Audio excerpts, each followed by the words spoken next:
every spot's gonna be a little different.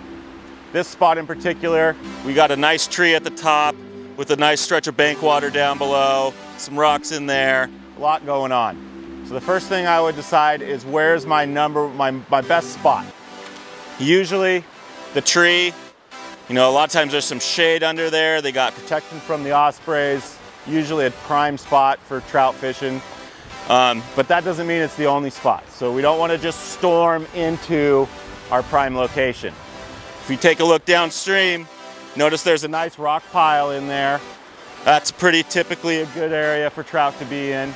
So we want to make sure that we mark that, kind of give ourselves a geographic marking on where that might be, as opposed, because it's going to look a lot different when we get down to the river.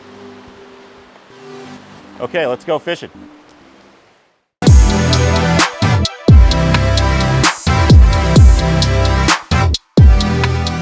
Unhook your fly and make your first cast with just that real short line right in along the bank. You never know where they're going to be.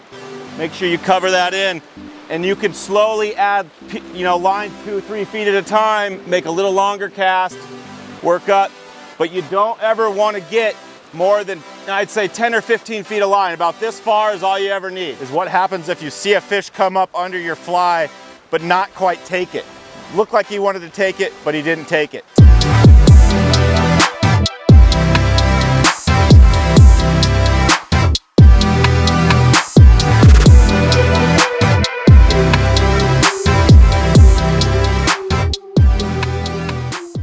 First thing you want to do is don't make the same cast again. That fish has already seen that fly. He didn't like it. There's a reason he didn't take it, so you want to show him something new. I usually tell people just go a little smaller. One fly that I really like to tie on in this situation is a Clark Stone. Usually gets the job done first cast. Now, one thing you want to think about, what I tell people all the time, is when the fish eats your fly, don't set straight up in the air. You want to set down in the direction of the drift and low to the water. So I'll show you why. If you make a cast up here and you see a fish come up, eat it, and go straight down, if you pull straight up, you're going to pull it straight out of his mouth. If you set down and to the side, you're going to pull it right into the corner of their mouth. So we've worked our way up the bank here, and we've reached the tree, which I believe to be the prime spot in this little stretch of water here. So before we start casting at this tree, we're going to remember a few things. We're going to work this like a grid, just like we did on the way up. My first cast is going to be on the outside edge of the tree. I've already worked my line out. I'm not going to need any more than this. And if a fish does come up and take my fly, I want to remember that I'm not going to lift the rod straight over my head. I'm going to set the hook low and downstream in the direction of the drift. All right, here we go.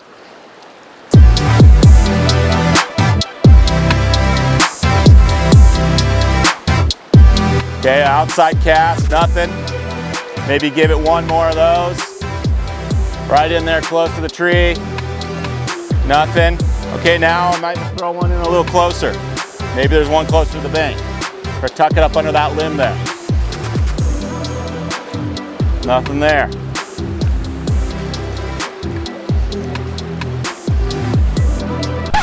Right into the tree. Classic salmonfly situation. Don't jerk it out of the tree. If you can, just try to pop it out. Nice and easy. You didn't spook the trout. Now you got another shot.